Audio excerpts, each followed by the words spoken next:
Well, good afternoon, ladies and gentlemen, and welcome to the 44th annual Congregational meeting of Founders Metropolitan Community Church here in Los Angeles. Amen.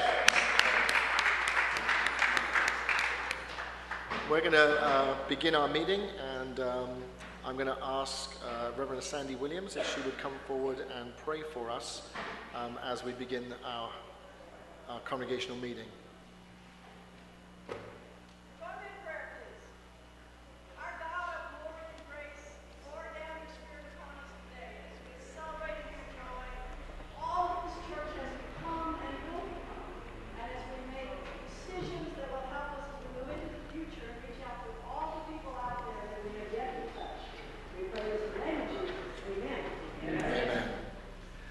So I'm hoping that everyone in the courtyard now knows that we are beginning, and I'm sure that they will join us. I'm going to ask the clerk to confirm that we have a quorum in order that we can proceed with the meeting.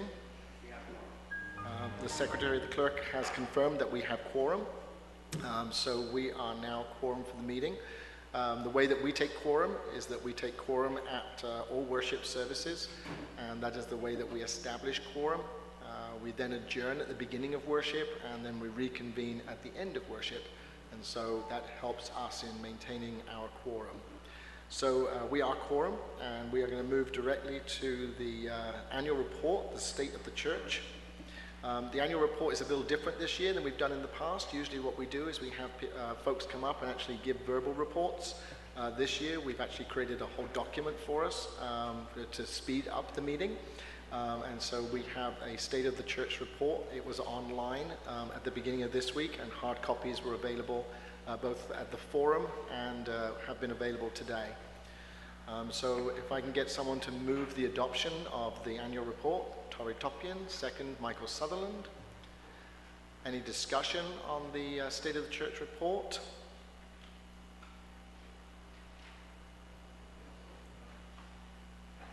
If there is no discussion on the State of the Church report, all those in favor of receiving the State of the Church report, please say aye. Aye. Those against? Those abstaining? One abstention. And just so that we can be clear on the rules, this meeting is being recorded. It's to help us with making sure that we have accurate minutes. So if there is a time that you wish to speak, we do need you to come to the microphone at the front, so that we get that whole thing that we need to get. Okay, let's move then to the approval of the congregational minutes. Now we have 3 sets of minutes to approve, and we're going to do them in order so that it makes it a little easier, because we had extraordinary congregational meetings this year. So we're going to begin with the annual congregational minutes, Sunday 23rd of October 2011, which was the meeting last year. The board has already recommended these for approval, so they don't need a second. So they've already been moved and seconded by the board of directors. So now we're just at discussion.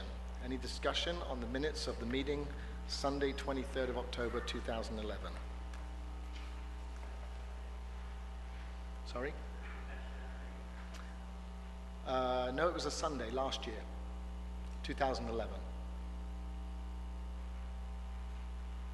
If there's no discussion on those minutes, all those in favor of receiving these minutes into our record, please say aye. Aye. Those against? Those abstaining? One abstention.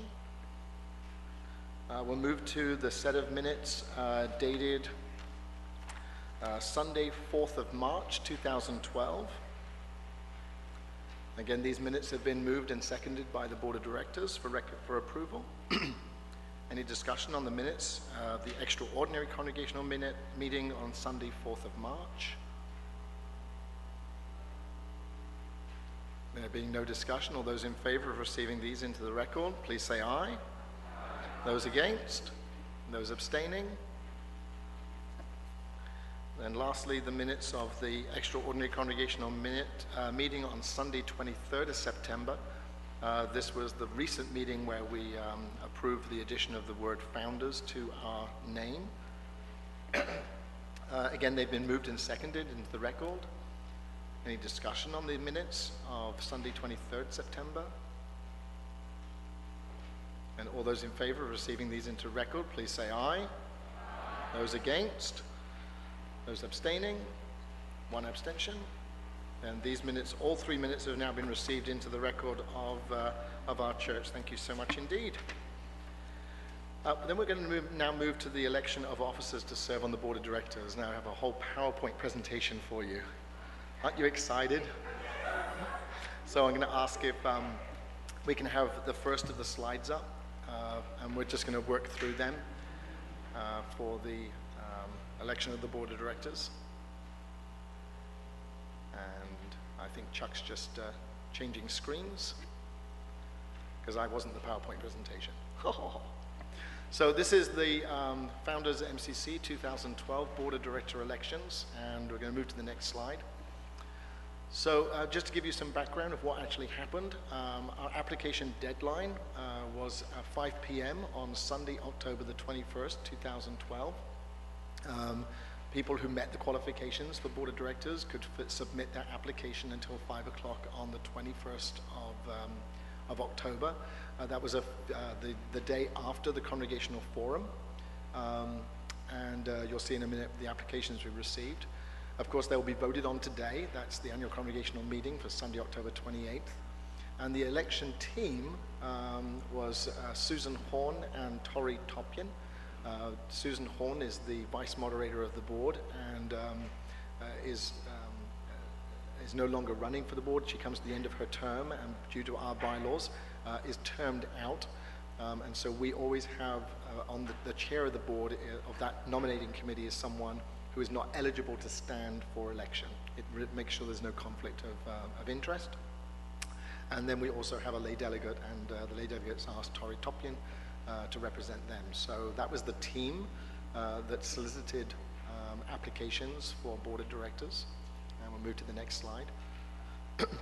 So here we are with the election of the board of directors, and there are some simple rules that we need to follow. So we'll move to the next one. And to the next one. So we have 5 vacancies for the board of directors. We're a congregation that elect 4 people each year. So 4 people, we have a board of 9. Can you hear? Oh, okay, great. So we're a board that elects 4 people each year. We're a board of 9 people. I'm the chair of the board, and of course I remain the consistent chair throughout my term as senior pastor. And then we have 8 other members, 4 that rotate each year. So each time we elect a board member, they're elected for 2 years, unless there is an extraordinary election because someone, either we didn't fill a vacancy or someone filled a vacancy, and then at the next congregational meeting they're eligible for election or to stand for election. So we have 5 this year, 4 for 2 years, and 1 for 1 year. And according to our bylaw structure, the way that this basically happens is that people can be re-elected for 2 consecutive 2-year terms. So, once you've been on for 2-year consecutive terms, then you have to take 2 years off before you're eligible for re-election. That was a bylaw change that we made at the last congregational meeting. Now, the person who gets the 1-year position this year can then run for another 2 consecutive 2-year terms. So the maximum that anyone can be on the board, with the exception of the moderator, is 5 years. So that's just to make that clear for us so we understand the process. And we go to the next slide. So as I say, we have 4 2-year terms and then 1 1-year term. And the outgoing board members are Susan Horn, Federico Fuentes, Audrey Liggins, and Ina Serene Cohen. Would you please show your appreciation first to each of those for serving?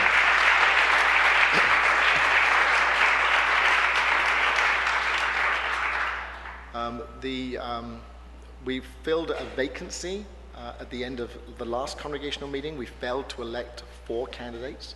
We only elected 3, and so the board were given the responsibility of electing or nominating to fill a vacancy 1 person.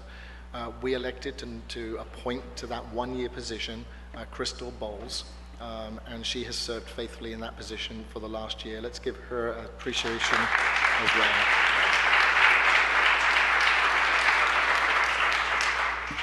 So Crystal would have been eligible to put an application in for the board of directors, but she chose not to. Not because she didn't like us, but because she just chose not to.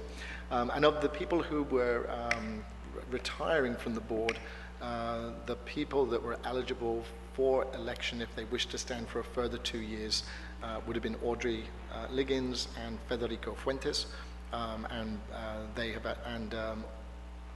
Ina Serene Cohen. Audrey and Federico did not submit applications for a second 2-year term. Ina Serene Cohen has, and so that's why you'll see her on the ballot. So I just wanted to be clear about where people were in the process. So we'll go to the next slide.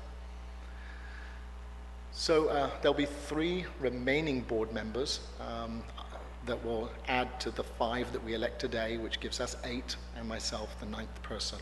And the 3 people that remain on the board of directors right the way through until October 2013, when we meet again, will be Chuck Phelan, Roger Owens, and Michael Sutherland. And I would appreciate if you give them a symbol of appreciation as well.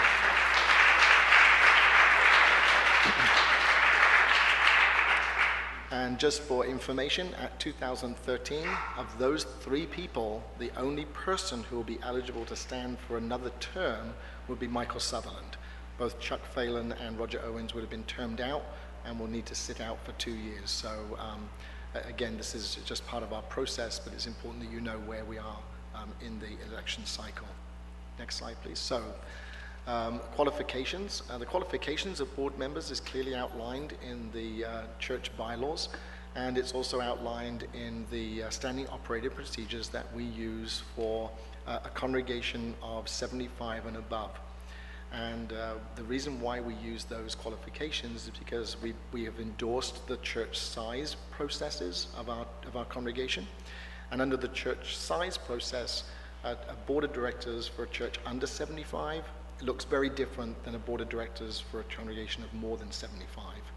And certainly when you get to a congregation of a membership of in excess of 300, it's very different again. And so we were clear this year about the qualifications that we were looking for when we were asking for people to submit for board of directors. And those guidelines are in both of those documents, the bylaws of our church and the standing operating procedures for a board of our church size. So when I articulated that from the pulpit, that was the information I was drawing from. It wasn't my own information, it was the information from those 2 working documents that we use for our board process. So I just wanted to let you know where that qualification came from. It wasn't just out of my head, although, you know, it could have been, but it wasn't. It was from those 2 working documents that we use as a congregation. The nominating committee, which of course was Susan and Tori, have confirmed that all the people who are standing for election meet the criteria as established by our bylaws and by the standing operating procedures, and so we are free to move ahead with election. So we'll move to the next slide. So the candidates. So we're going to hear briefly from each of the candidates this afternoon.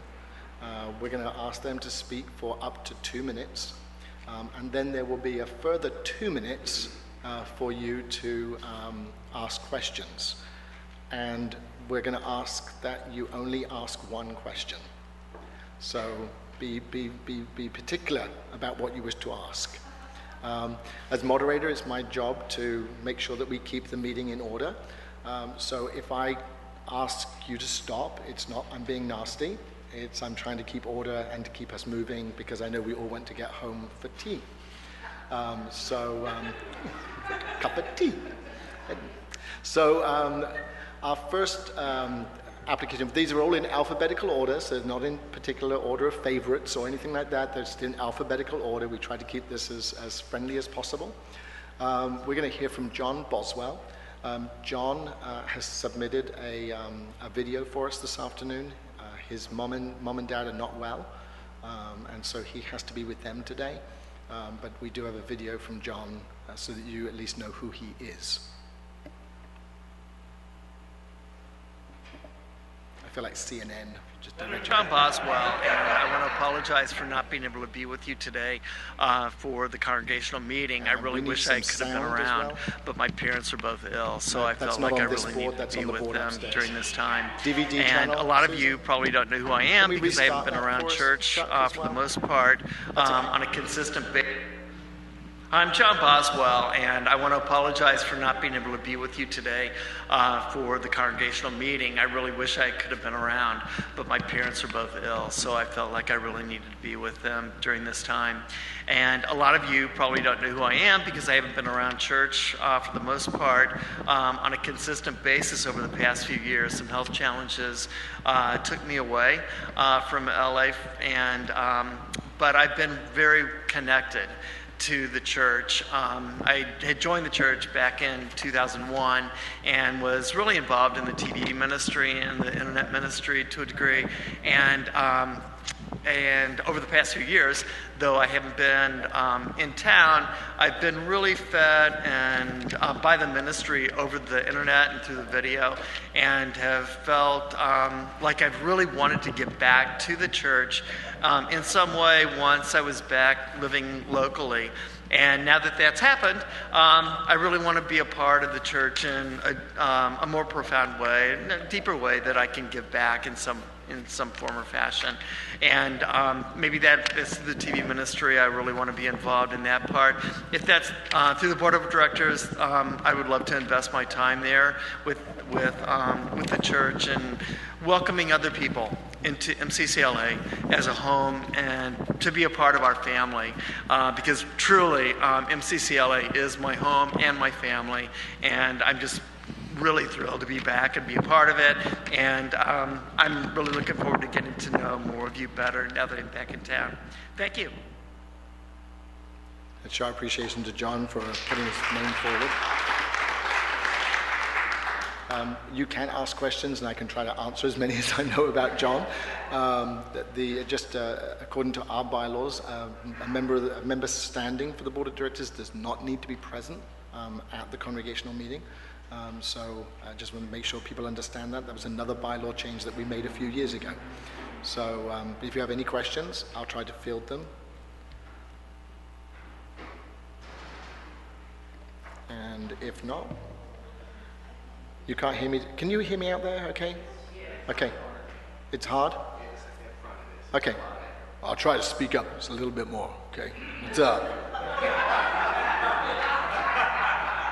Sorry, wrong place. I keep forgetting where I am. Okay, moving swiftly on, getting thoroughly embarrassed. We're going to ask Ina Serene Cohen to come and to speak to us for up to 2 minutes.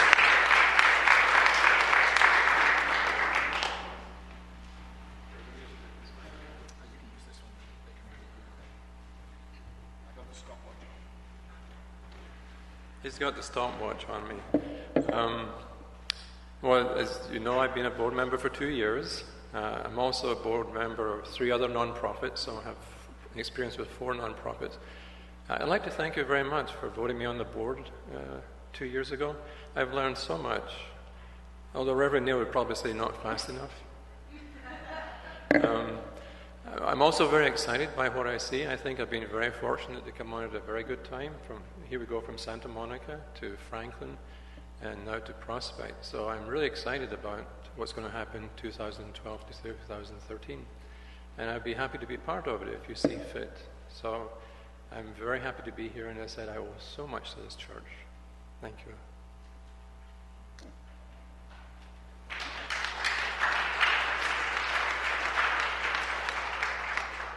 Okay, so that was 40 seconds. Okay, any questions for Ina?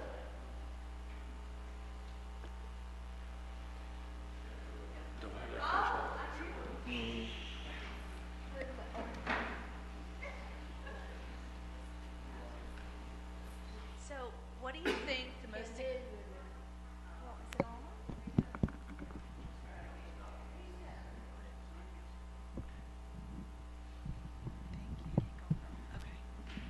So, Ina, what do you think the most significant impact that you have made on the board And what have you learned most? Like, what's the most significant thing that you've learned from the board? That's very hard to rephrase. I mean, there's been so many, in terms of the vision and the strategy, just to see that evolve and to see it every month, to see these things that you'll hear about shortly, it's very, very exciting. So my part has been very, very small. My skill set is I analyze, I write reports, I write grants. So I'd love to be part of a ministry. If you're looking to build your ministry and you want to write grants and create a budget, I can do that so easily. Oh, nice. But I need your leadership to point me in the right direction. So I'm still waiting to do a more significant part done. Right now I'm a number counter, basically. Okay. Thank you.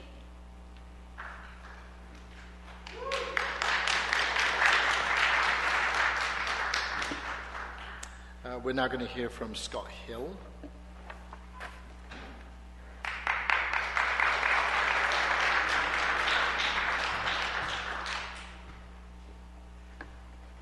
I guarantee I won't take 20 minutes. As most of you know, my name is Scott Hill. I want to first of all say Megadon Hapon, Buenas tardes, and good afternoon. Would you like a spot of tea?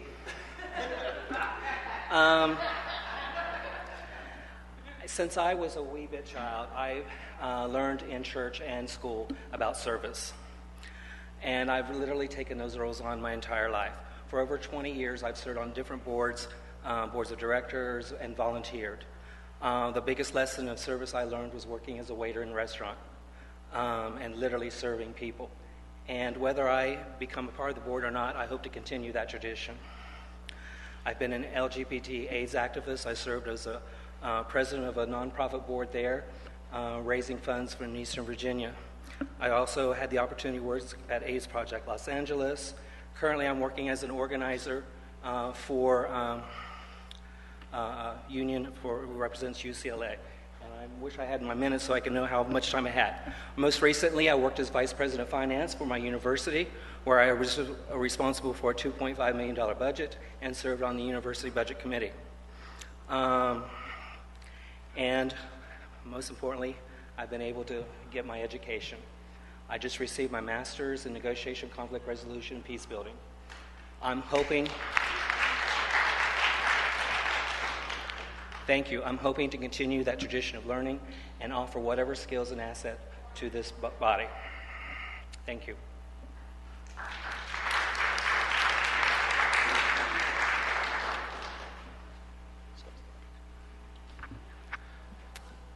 Yep. I don't have a question for Scott Hill. I have an endorsement because he is not only dedicated but an amazing man of heart with a heart of gold who is very hands-on and very connected with people. And I know that when I was down, he was there for me, and I know he cares very much about this church.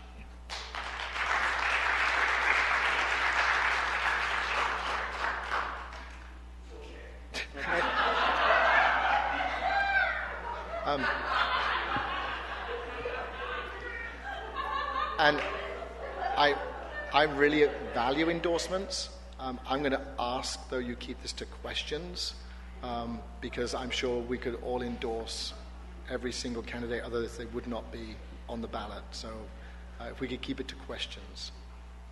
Donna. I was 3/4 of the way down with an endorsement. I will make it a question. I noticed from your application that you said some very positive, powerful things about Jesus Christ. And I just wonder if you wanted to share that with the congregation that maybe didn't get to read your app. Well, I get to go beyond my 2 minutes. I grew up in a faith-based Christian denomination where it was very Bible-based, and our Savior Jesus Christ was very much important to our lives, and that's the tradition I'm hoping to continue to follow throughout my life, and hopefully lead by example so that others can also learn from me.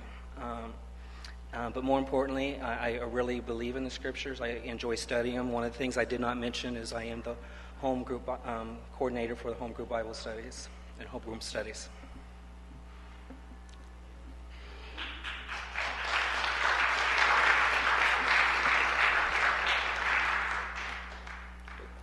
We're going to move next to Donald Mueller and ask him to come and speak as well. Donald.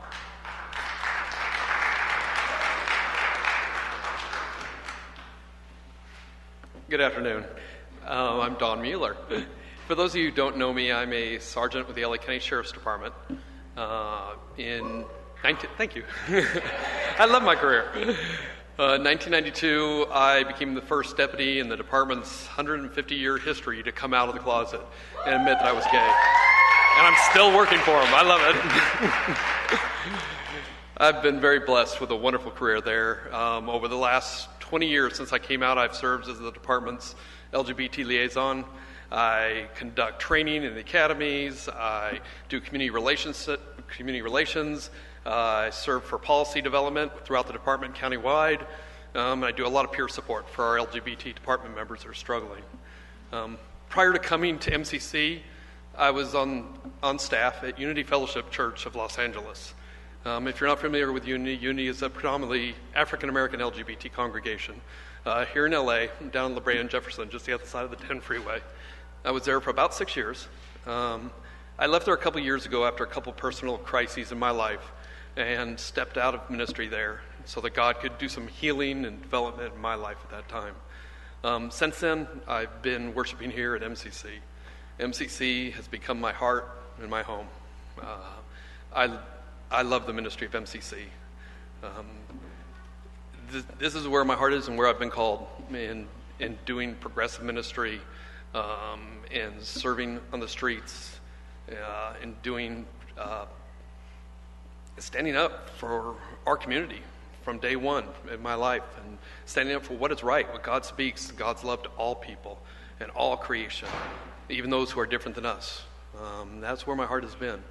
I have a financial background. Before I was a cop, I was a financial consultant at Merrill Lynch. I was trained at UC Irvine in doing finance. And today I manage a $150 million budget for the Sheriff's Department for 3 of our bureaus. So I do have some financial training also in background, which is hopefully would be helpful.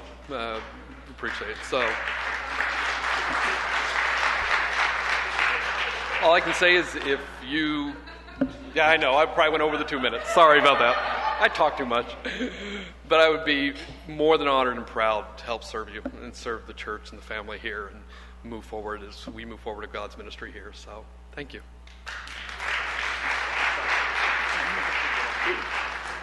Any questions for Don? I can tell he used to be a preacher. We go on far too long. Okay.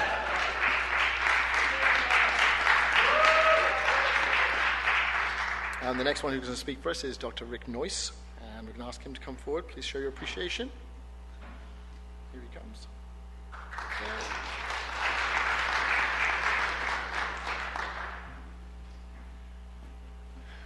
Good afternoon. This morning in service, Neil spoke about his beautiful British accent and Ina's incredible accent. Unfortunately, now you're stuck with a Southern Boston accent.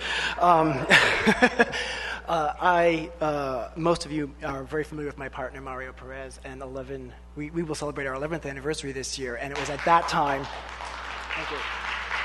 It was at that time that Mario introduced me to this amazing space, this amazing family, and this group has become my family. I've been with Metropolitan Community Church since being in West Hollywood and moved through.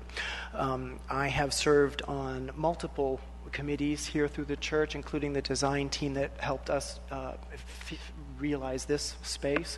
I was on a design team as well at when we reconfigured the sanctuary in West Hollywood. I was the co-chair of the 35th anniversary committee that happened. In my personal life, many of you know I'm a professional musician and a college professor. I have served on countless committees. If you've ever been to a faculty meeting, enough said.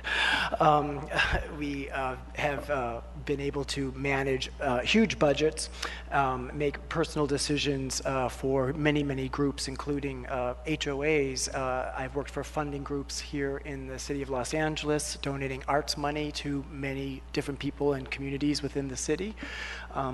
and also have worked on several other arts community-based boards and nonprofits here in Los Angeles.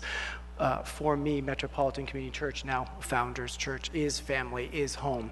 And having walked through those doors 11 years ago, I came to realize a tremendous change that is available to the community from how I grew up, where I was told what I was and what I stood for was abominable. And we walked through those doors, and I learned that we are anything but, and it is my honor and privilege to be part of this community, and I would love to serve further in a deeper capacity.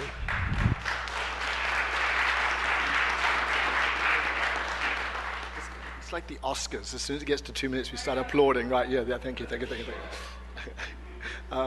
Any questions for Dr. Rick?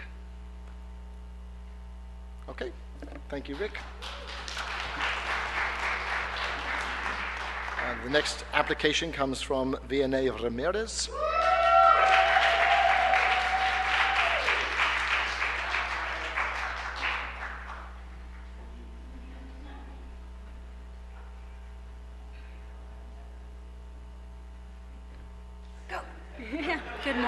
Good morning, good afternoon.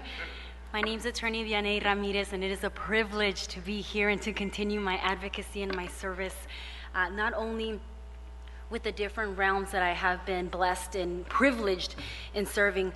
A little bit of background: I'm born and raised in the colorful streets of Watts South Central. And so yes, that is a Chola accent, okay?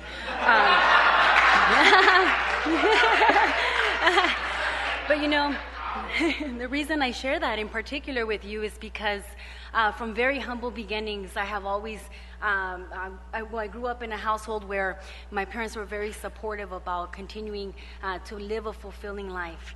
And so sometimes if life gives you lemons, you make what? Some lemonade. So I'm the lemonade queen, and let me tell you, there are very far and few of us that can see sometimes amidst issues of poverty, amidst the various issues of crisis and coming out. And even then, I'm a very creative spirit, and especially in my practice as a deputy public defender, primarily for children, sometimes you have to be very creative.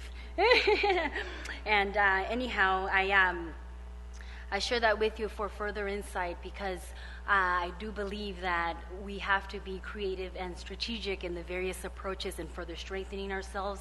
I'm a master recruiter at bringing people to MCC and saying, you know what, I found the love of God in this church, and I want to also share that with you. And so I'm a big fan of bringing someone with me and introducing other people to our community. Certainly it has been life-saving for me, and I'm so grateful. I work with a lot of youth. I work in different projects, also in financial planning for middle income to no income communities as well, and a lot of charitable acts, including my work for the Women of Color Conference via UC, as well as the UC LGBTIA, LMNOP, as well for the UC. So, and of course in law, I've been an advocate and member of the Black Law Student Association, Raza Law, Native American Law, and Outlaw. So I am a humble servant, and I thank you for this opportunity.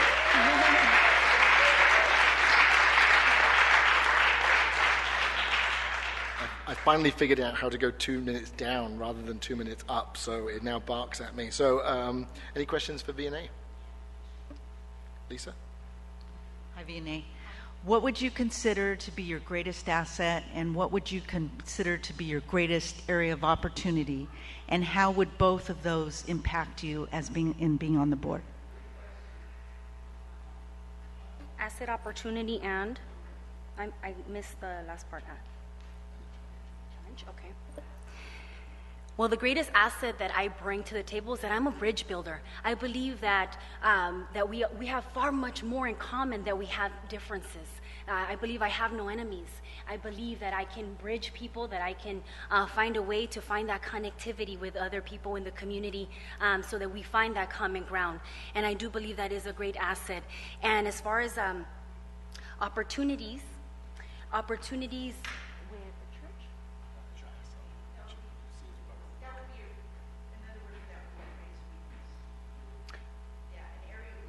Okay, an area that I will improve. Okay. An area that I will improve is in self-care. You know, there's that heart of giving also wants to give, and sometimes I do have to remind myself that we make time for what is important, and 100% of me at a focused effort is much more significant than 10% of me in 10 different tasks. And so I constantly have to also be reminded, and I'm so thankful to my sweetheart Shauna, who will say, sit down on the couch, watch television, you know, or, you know, unwind, and those kind of in the self-care, because that is my mode. I'm a hard worker, and I know that self-care is an area that I'm working on. Actually, I'm going to get my nails later. And so I think those were the points, opportunity, and what I bring to the table. Thank you.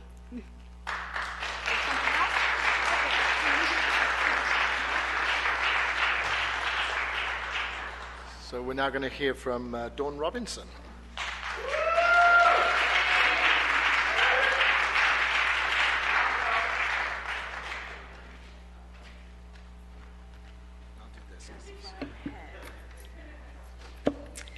Happy Sunday, I'm Dawn Robinson. Reverend Neal asked us to explain why we're seeking election along with qualifications that we feel are important. From the moment I walked into MCCLA in 2007, I felt God's love. Everyone welcomed me with hugs and smiles, and they were not concerned with what I did, where I lived, who I knew. They were just happy to see me here sharing my Sunday worship time with them. I had prayed for guidance for a new church home, and I remember someone from the choir said, "I see God's light in your face." I was overwhelmed by the compliment. I'm overwhelmed every week I come to the church and cry. I get the same feeling each Sunday. I'm blessed to worship here, whether I'm sitting in the congregation listening to the awesome choir or reading the scripture or praying over communion, which is the most awesome feeling to see your faces. That sense of love permeates through everyone here, and I'm overwhelmed to tears by it.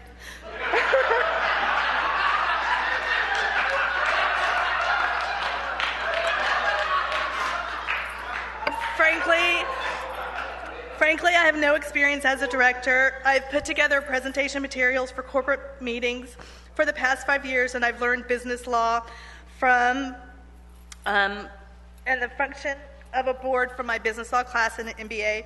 As I mentioned in my application, I have 21 years of corporate experience. I started work when I was 2. 12 years of sales experience, 2 years of experience as a small business owner, and I recently received an MBA from Pepperdine University while working full-time. I have several skills that will lend themselves to my being an effective board member. I laugh at myself. I work well with people. I can multitask. I'm a strict task master. I'm persistent. I'm an excellent communication. I listen well. I have great negotiation skills. MCC has provided a safe space for me to grow spiritually and emotionally, and it's given me a great deal, and I'd like to give back. So I believe my corporate experience and education would help me be a great. Thanks. I hope I answered both questions. I had some clapping. There was clapping. There was clapping.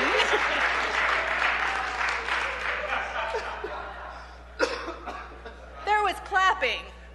That was 2 minutes timed. You just know that, don't you? I didn't notice. I didn't do that when I was practicing this. I didn't get for clapping. But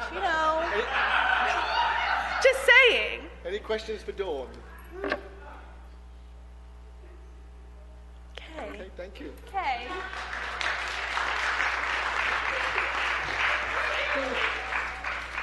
And our final candidate this afternoon is Rosalie Yeager, or Rose.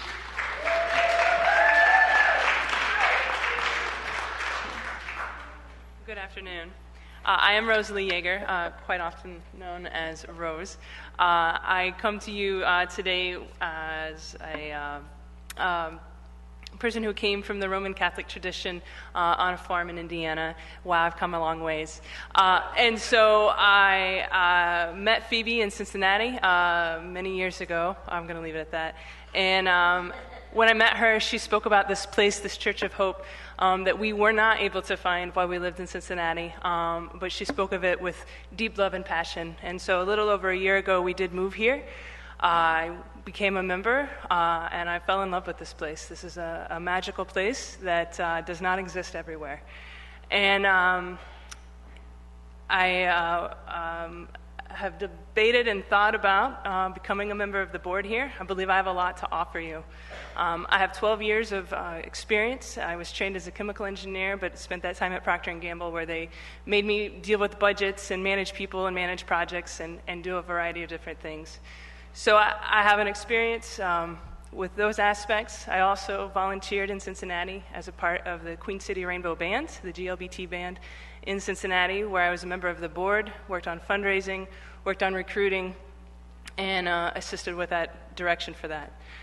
So I believe that those are assets and qualities that I could bring to MCC, Founders Church, and would appreciate your vote and your support today, because I think I have a lot to offer you. How did I do? I still have time.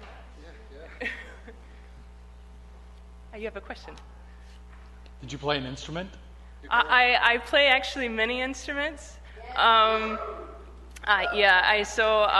play piano, but you have beautiful piano players here. So what I'm really excited about is this instrument over here. I was a church organist for 4 years, actually, back there in Rushville, Indiana, that farm town where I herded some cows not too long ago. But so I was a church organist, and I am a church organist, I suppose. But do look forward to the day that we have a little bit more money towards that item over there. All right.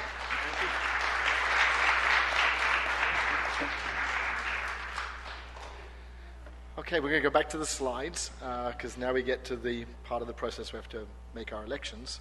And I just want to say, first of all, what a friendly, amazing, friendly meeting we're having so far. And, this is just amazing to feel the energy and the light and the joy in this room. And it's beautiful. It's beautiful. It's beautiful. And we've incredible candidates to choose from.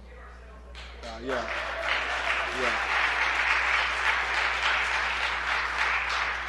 So moving to the voting instructions, we'll go to the next slide. So ballot that you're going to get, some of you have already got it, some of you have not. The ballot you're going to get has all of these candidates' names on in alphabetical order. You cannot write anybody else's name on this ballot. If you do write somebody else's name on this ballot, your ballot is void. So only the names that are on the ballot. As you know, the candidates do not need to be present. To be elected, each candidate must receive greater than 50% of the votes cast. So it's not 50% plus one, it's greater than 50%. That was another change we made to our bylaws just a few years ago. Moving on. So in the first round of ballots, all those names are on the ballot, and you are able to mark up to 5 names. If you mark more than 5 names, the ballot will be void. If you do not wish to vote for any of the candidates on the ballot, you don't write anything on it, but you must turn it in if you want it to count towards the quorum. So you can mark up to 5 names. Any more than 5 names, it will be counted a void ballot. If you wish to have your ballot counted but not to put anybody's name on it, you must put that name in it. And it's 50% or more of the votes cast. So when we take all the ballots, they'll be counted. The 50%, greater than 50% will be decided. And then the ballots will be counted, and the people who get 50% and above. The first 4 that get 50% and above will serve 2-year terms, and the one who gets the least above 50% will take the last 1-year term. Does that make sense? Let me see, is there anything else on that I can read from here? Is there anything else? What's next, Chuck? Okay, cast the ballots. I love it when it tells me what to do. So, we are going to, first of all, if you have not got a ballot, would you please just raise your hand?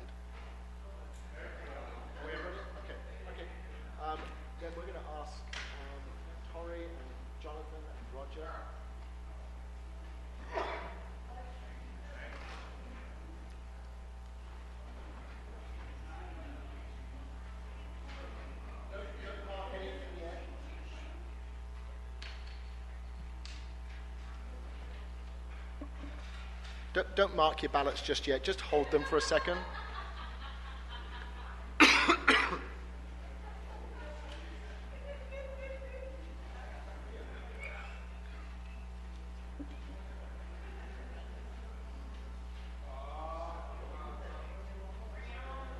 Excuse me, Neil. Yeah. We have a point of order. I have a question about the ballots. Just a second, everybody. Okay. I understand there's going to be voting online. How is that handled? No, there's no voting online. Just the people who are here. Yes. Oh, how very nice. Yeah. The voting that we did online was just for the extraordinary congregational meeting.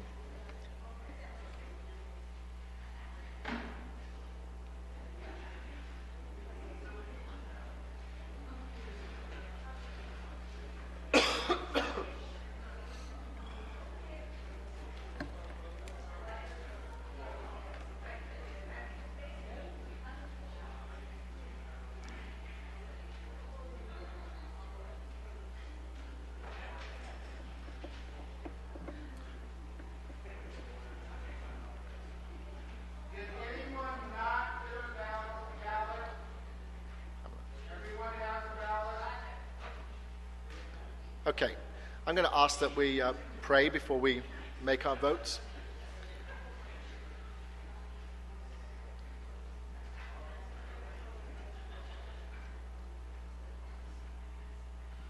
God, we thank you for this incredible opportunity, such wonderful candidates. We thank you for each and every one of them stepping forward to sense and feel a call to this important role within our church. Is the board of directors that holds the administration of the church between congregational meetings, works with the senior pastor and with the staff in ensuring that the vision and mission and values of the church are upheld, in many ways representing this body between these meetings. So we ask, God, that you would be with us as we make our decisions and enable us to meet those qualifications with those who are best served at this time. We thank you for every single one of them that stepped forward, and whilst we know that not every single one of them will be able to serve this time, we thank you for their enthusiasm and energy and commitment and drive, and know that there will be other places for them to serve, if not in this role. So may God be honored as we make our decisions by discernment of the Holy Spirit. In Jesus' name. Amen. So let's go ahead and do our vote, and then if you would fold the ballot in half, a check or a cross or whatever. Ladies and gentlemen, everyone knows that unless you are a member of the church in good standing, you cannot vote.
Did you vote? Did you vote? So it's going to be you, Michael, and one non-member. He's going to find Wambu. Okay, folks. So has anyone not passed their ballot in? Another one over here. Tori? Oh, thank you. It's okay.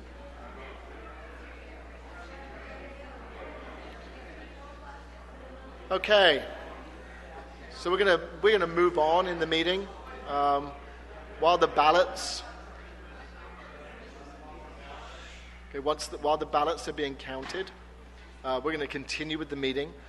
So we have sent Tori Topian and Michael Sutherland and Jessica are going to go and count the ballots. We've deliberately gone for a board member, a lay delegate, and a non-member of the church for fairness and impartiality. So they're going to go and count, and we're going to continue with business so that we don't have to wait for the ballot to be counted. So we're going to move now to the financial report. And the financial report comes in 3 different pieces. I'm going to ask Ina to come and join me as the church treasurer for the last year. And she's going to go through the accounts, but I just want to let you know what you're looking at. So in our process, our congregational meetings are in October of every year. That's historically because we were founded in October. So that's when our congregational meeting is. But our fiscal year is January through December. So when we meet in October, we have not completed a whole year. So when we get to this congregational meeting, we have to approve the accounts for 2 years prior, 2011. So what we do is we approve the accounts for 2011 today. We see the accounts for 10 months of 2012, and then we approve the budget for 2013. So we're not voting on the accounts for 2012 because we haven't got a complete year, but you'll see the accounts for 2012 for 10 months, which gives us a kind of a good idea about where we are in that process. Does that all make sense to everybody? Okay. So I'm going to ask Ina now to take this for the first accounts, which will be the profit and loss statement 2011.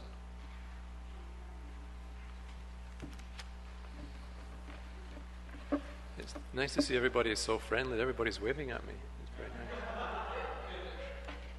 nice.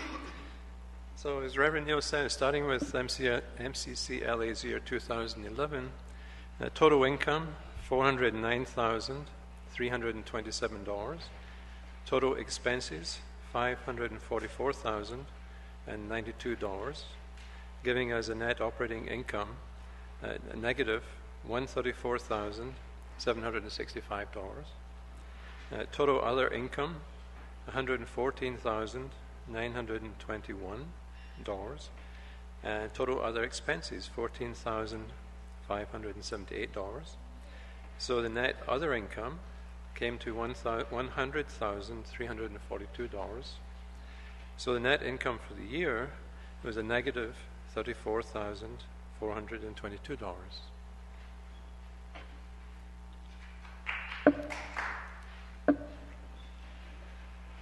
Okay, so Robert's Rules of Orders mean that once we've got this on the proposed and seconded, then we can go to questions. It's been moved by the Board of Directors, so it already is moved and seconded, so we're now at the questions part of the 2011 income and expenses accounts. What you've got up on the screen was just the abbreviated. You've got the rest of the detail on the document. Any questions about 2011?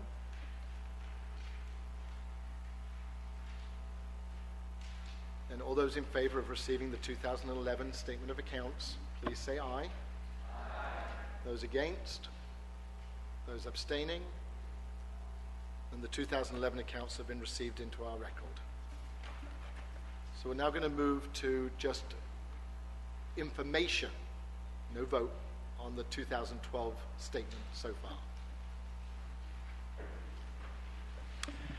So the actual for 9 months, 2012, the total income, $313,189. Total expenses, $416,240, giving us a net operating income, a negative $103,052. Total other income amounted to $20,003. Total other expenses, $1,400. So net other income was $18,603, and this brings down the loss again for the first 9 months, $84,448.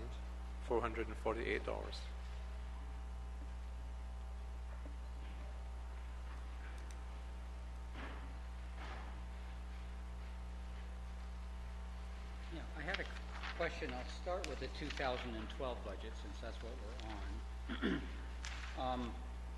I noticed that the income for the Christine Daniels Scholarship is reported as $27.75, which is up a little bit from what it was the last time I looked at it. However, with 3 donors, of which I will share with you privately, but not every donor wants to know everyone knowing how much they donated. We had already 16, 26, 27, about $2,900 just with 3 checks from 3 donors. That doesn't count the fundraiser that we did with the tribe, where we would have had about another $100, and it doesn't count the one for the Christine or for the open house that we did, which would have been about another $400. So I knew that we had at least $3,200 in there, but we're reporting $3,250 worth of expenses, and we're only counting $2,755.04 worth of donations.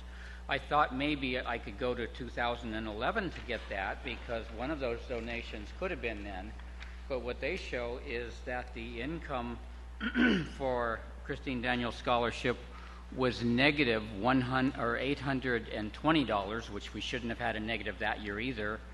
And when I turn it over to the other side, I find out that they only gave $500 worth of scholarships. So I don't know where all that extra money went to, but I was just wondering if anybody else has some reporting issues like that. Okay. It's a pretty easy explanation for you. Some of the money went into other fundraising in the budget, and when we actually did the final wash on 2011 and then carried forward to 2012, that was how we made the thing balance, but it was actually put into the wrong class of account.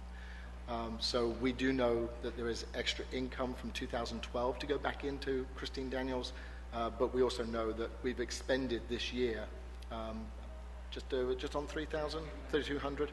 So we're almost at zero going into the new year.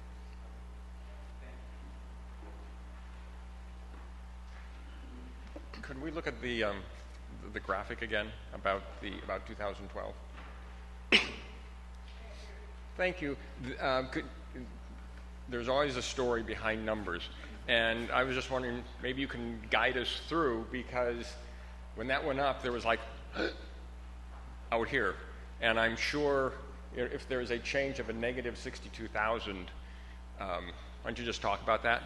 And if I may bring up a second question, and it'll probably overflow into 2013,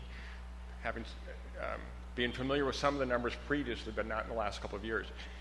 In the past, the other income, the net other income has, or wait a minute, you can tell us what it is, but because we had a lot of money in our investment account, and we've spent a lot of that because we bought this church and have not yet been reimbursed for the sale of the other church, what impact that has had on, because in the past I know we often looked at any shortfall to be filled up by the investment income. And could you just sort of put that all in a big picture with a bow around it? Or maybe not. I can, pretty easily for you. So when we approved our budget for 2012, we did not know that we were going to be leaving Franklin and moving to Prospect. So the budget was set against a building that we no longer occupy. We then made the decision as a congregation to purchase this building, and now we've been operating 2 buildings for almost the entirety of this year, which obviously took the 2012 budget that we passed and just went at it, because anyone knows you can't run one building on the same amount of income and expenses that you can run 2 buildings on. It's not like food, you can make it stretch to 2 people. And so we have had to pretty drastically dip into the investment accounts over the last 12 months. It is our understanding that the Franklin property should be sold by the end of this year, if not very soon in the new year. And this will be a broader conversation when we get to 2013 and the budget, but for now, we do not have an annual record of what this building costs us. So going into 2013, even in the 2013 budget, it really is a best guess more than an accurate statement, because we do not have any historic detail to help us make a best guess for 2013. Not only did we move here, so we had all the expenses of moving everything from the Franklin property over here, but we also had the expenses of remodeling this piece of the building, which obviously, again, took more money out of our investments. However, as of today, I believe that we are running at about $550,000 left in the investment accounts, which is still pretty good. Bearing in mind what we've done over this last year, we paid $1 million straight out on this building, took a $630,000 mortgage with Mount Hollywood Congregational Church. That has to be paid back when we finally sell this property. We've started now raising money from the illumination project to help underwrite the remodels of every other part of this building. That's not going to be, that's probably a 3 to 5 year project to get all of that sold. So the investments will still have to underwrite that, because we can't wait that long to get the rest of this building renovated. And so it really is a game. I hate to use that name, but it really is a game of watching cash flow versus investment. So I said to the board, actually at the last board meeting, it will be 2 years, I feel, until we'll be able to come back to the congregation with an accurate budget built on history, but also hopefully then a balanced budget, because for the next 2 years we will continue to run at a deficit. Anybody who knows church history knows that when you move a congregation from one place to a next, you lose and you gain. But the loss is much greater at first than the gain, and it takes some time to do the regains. So I'm sorry these figures look like, but when you consider what we've done in the last year, that figure will probably be 100 by the end of this year. We have all the air conditioning to go in this year, all the electric upgrade to do this year. We've just paid $35,000 in permit fees to the city, just to file some paper. There are unavoidable fees. You can't get out of them. You don't get rid of them just because you're a non-profit or a church. So my job with the board is really to ensure that our cash flow is manageable, so that we can, yes, live on our investments for a little while longer, but very shortly, especially within the next 48 months, turn that around in order that we can start to produce either a balanced budget or a budget that's much more realistic. I don't know if I answered your question. Yeah.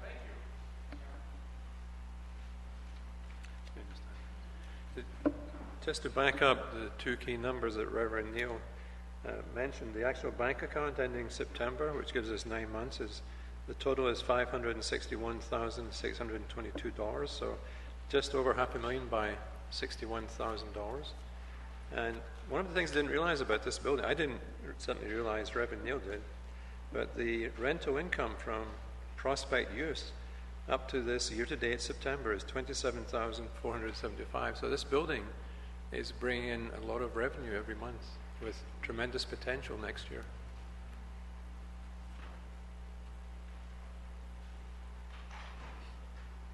I have a question. I noticed that when looking at the itemized items on the operations expenses, the telephone bill has almost doubled. And can you elaborate on that a little bit? Thanks. I'm sorry, I keep taking over from Ina, but I live these figures every day, right? That's part of my job. So one of the decisions we made when we moved to this building was that we would go to a T1 line in order that our broadcast on Sunday mornings was as clean as possible. Prior to moving here, we had a DSL line, which when we moved to this building, the day we moved in, found out that AT&T don't service this building with DSL. So we went to a T1 line using Paytech Windstream, which we did have over at the other building. But what that does is it not only gives us internet, but it also gives us telephone. So it has doubled, and the reason why is because we now have a T1 line, which is a much higher grade level of internet and telephone, and ensuring that we can broadcast to the world live on a Sunday. So that's the reason why it's doubled.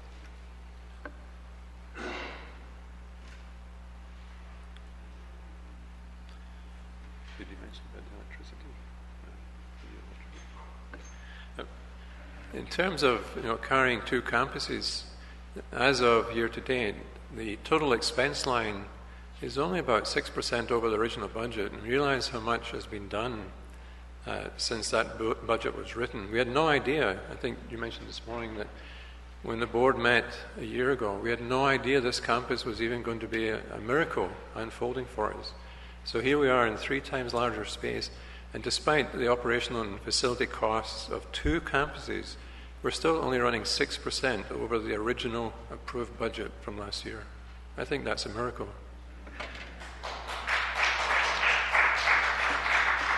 Of course, I've got my own printing machine upstairs.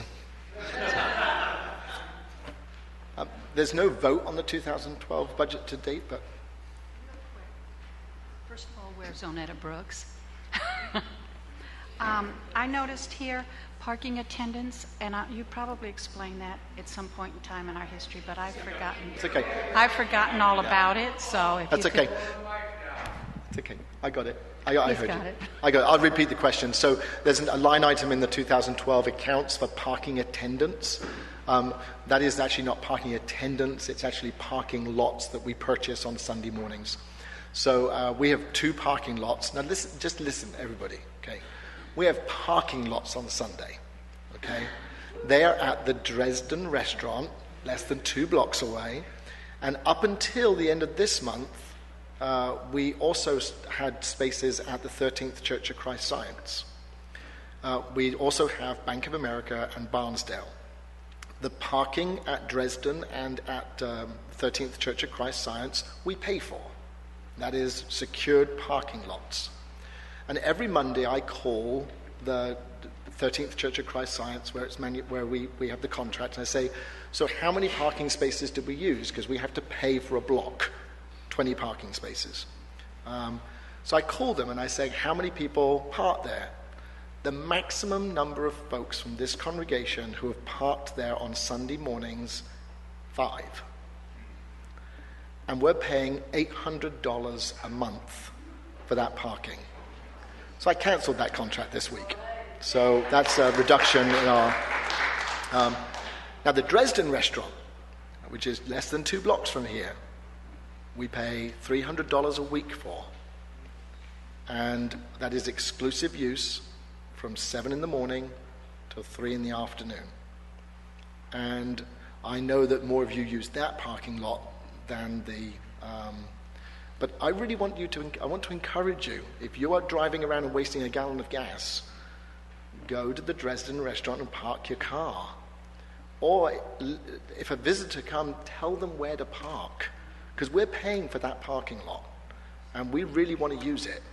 So, it's a 40-car parking lot, and it's costing us $300 a week. So please use it.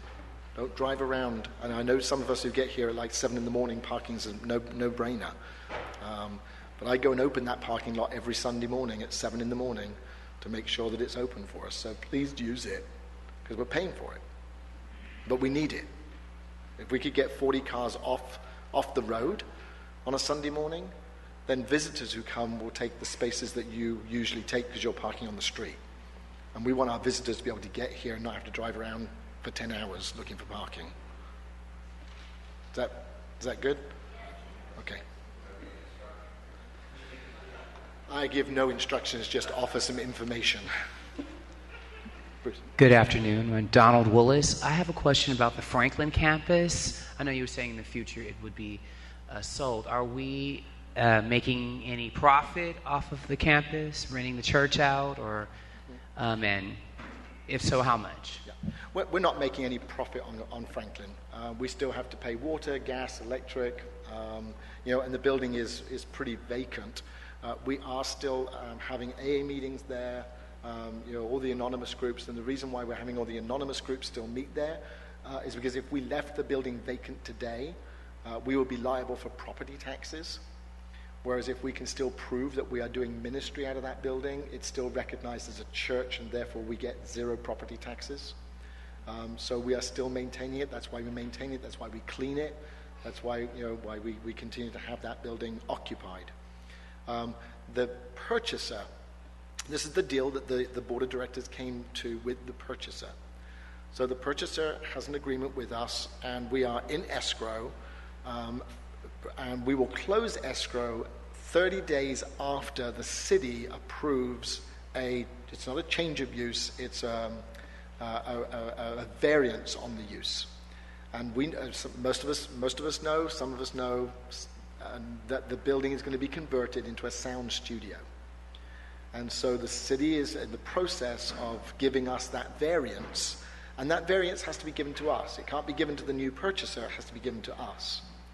But the new purchaser has already spent approximately $100,000 on their permits, on their plans, on all their things that they need to do to get through the city.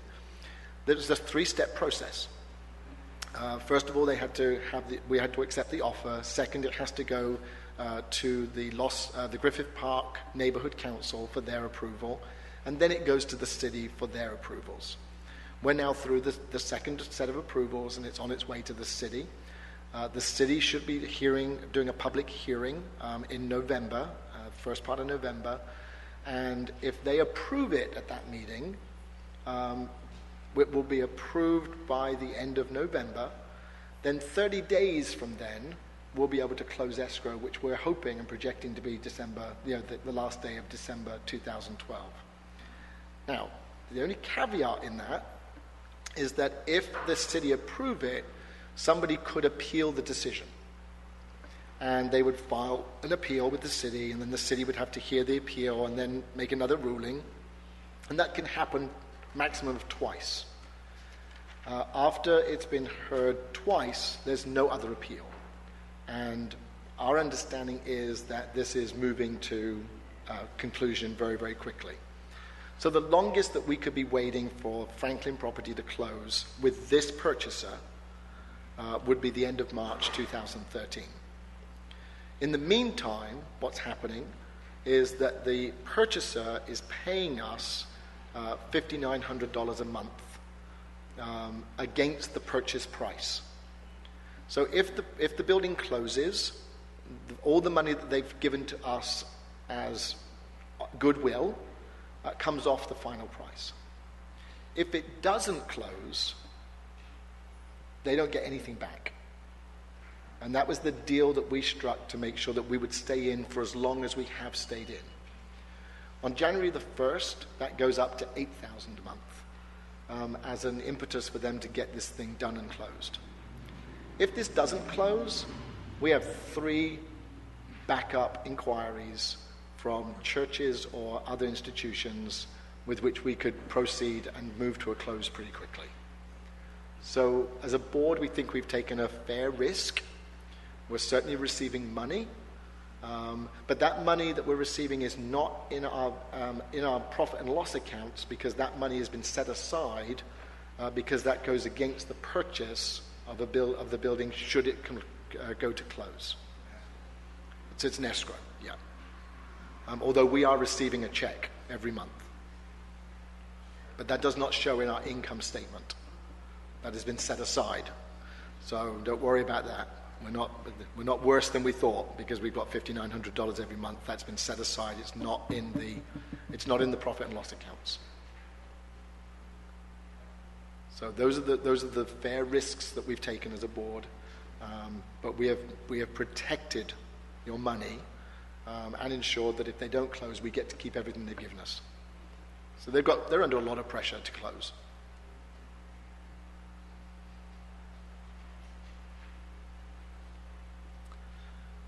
No more questions on 2012?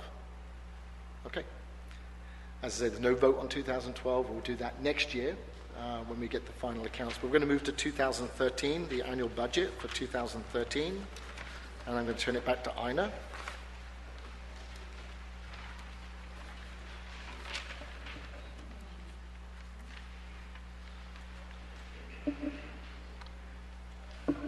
So for the full year 2013, total income budget $388,812. Total expenses $498,808.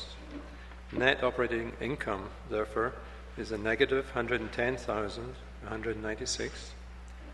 Total other income will be $55,800. Total other expenses $2,400, giving us net other income $53,400. And this brings the net income to a negative $56,796.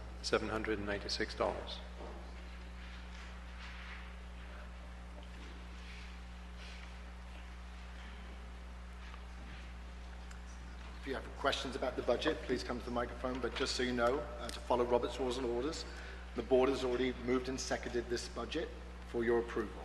So we're now at questions.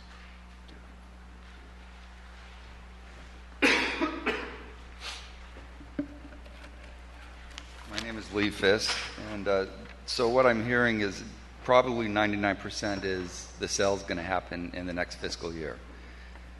Is that reflected in the budget in here, or is that going to be added after escrow closes? This is a profit and loss account. This is not about investments. So our balance sheet doesn't change. This is a profit and loss statement just on our budget, on our operating expenses. Okay. What will increase is the investments. Dividends. Right. So they will become part of additional income. So that was the second half. It's going to go back into investments. Yes.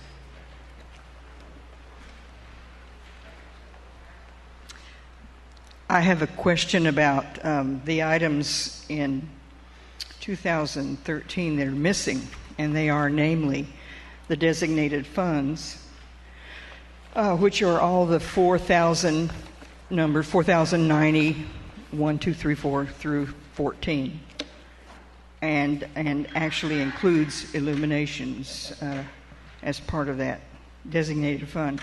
There's also exchange fund that's not in there, and the Latin ministry. And I'm just curious to know, are those no longer called designated funds? And if not, why not?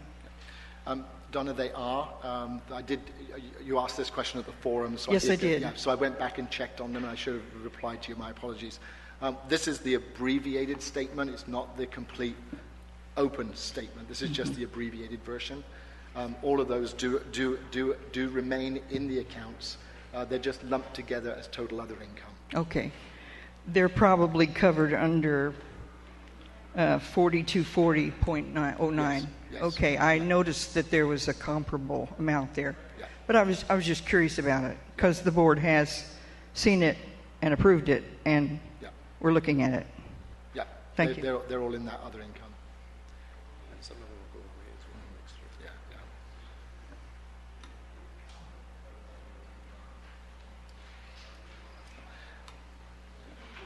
I just want to, just because I think that it looks bleak, when you look at my goal, we're going to take another 56,000. As I say, this is a best guess. It's really, really difficult to give you an absolute, definite, this is what it's going to be by 2013, because we've not lived in this building a year yet. We've still got the Franklin property. We've still got, there's so many pieces that are up in the air that it's really, really difficult. But my sincere hope is that when we sit here next year, we will not see a deficit anything like what we're seeing as the proposed budget. That's my sincere desire. And I think one of the things I can probably tell you where that will be a little different is if you look at the income that we are projecting for the Prospect building on the statement of 21.6, I think that is way underestimated of what we can actually earn on this building. And certainly when you look at what we've earned this year, So these are best guess figures. I know we're asking you just to, but a budget is not a bill. It's not saying this is exactly what's going to happen. This is just our best guess for this year, because it is so difficult for us to try to really think about where everything's going to be and where it's going to fall out by the time we get to this time next year. So I know we're asking you to be faithful with us, but we're asking you to be faithful with us as we project this forward. I think it's another 24 months before we really get a handle on where everything's going to fall. If there are no more questions on the budget, then all those in favor of receiving the projected budget for 2013, please say aye. Aye. Those against? Those abstaining? One abstention. Then the budget moves and is passed for 2013. Please say thank you to Ina.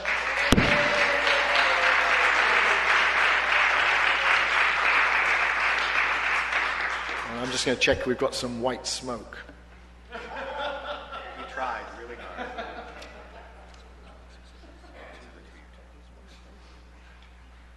Well, I have to say, I've thought this was going to go on forever.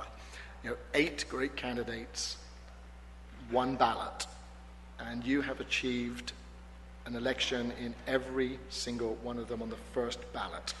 So congratulations, everybody. Recount. Yeah. We did a few times. And seriously, I know I have the benefit of seeing the outcome, but within 2 or 3 votes for every single person. So it was really close. However, the 5 positions for the upcoming 2 years, in alphabetical order, thank you. So not in popularity.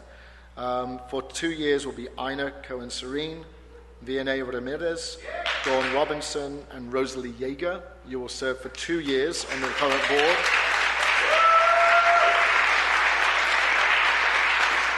And for the 1-year position will be Scott Hill.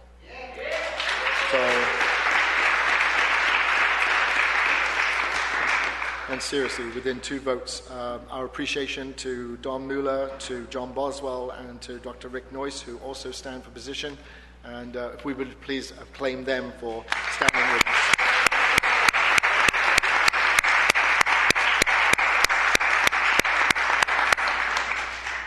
We're going to move to our approval of the Independent Financial Review for 2012.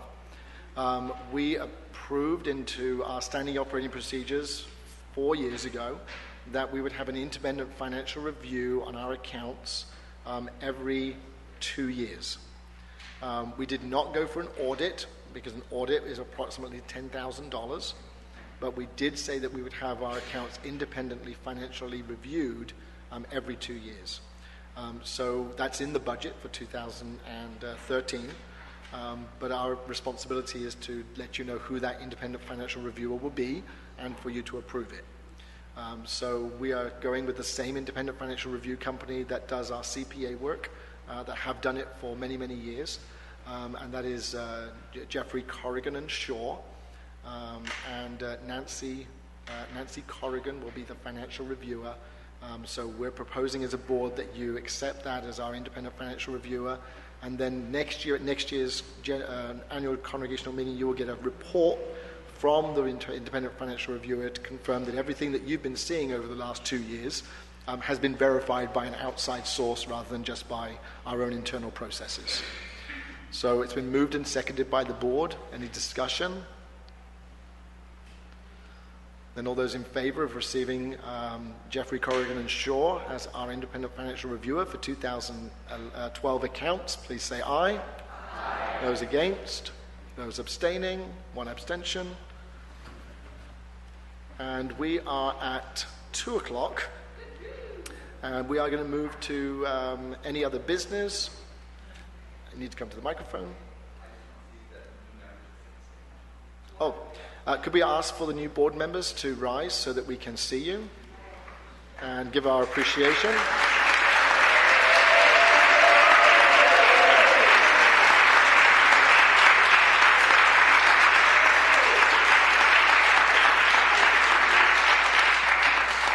And if you are in the room, Susan Horn, Crystal Bowles, and Federico Fuentes, if you could come forward, please, so that we can show our deep and sincere appreciation to you for serving over the last 2 years.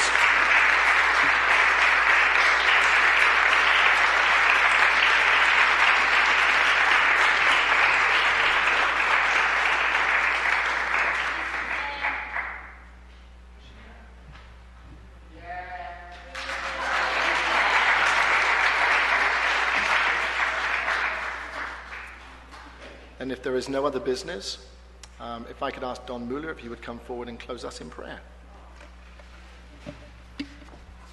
Oh, is there any other business? Sorry. Just want to make sure.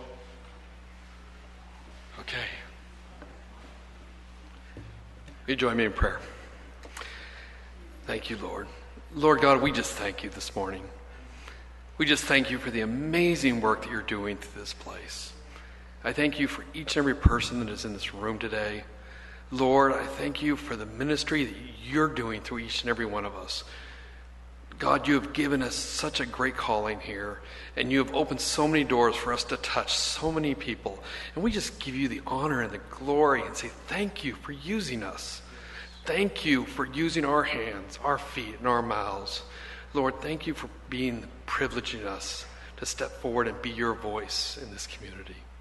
Lord, I just pray for each one of the new board members that you would just touch each and every one of them. Lord, that you would just inspire them, that you would fill them, that they might listen to your voice, that they would truly be the guiding light for us as we move forward in this next couple years. Lord, we just give you the honor and the praise for all that you've done, all you're going to do, the new exciting things that we don't even know about yet. A year ago, we didn't know we'd be sitting here today. Only you know where we're going to be next year.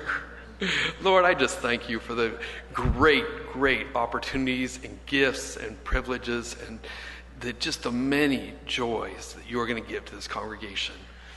And we just honor you and glorify you this morning in your wonderful, wonderful holy name. Amen.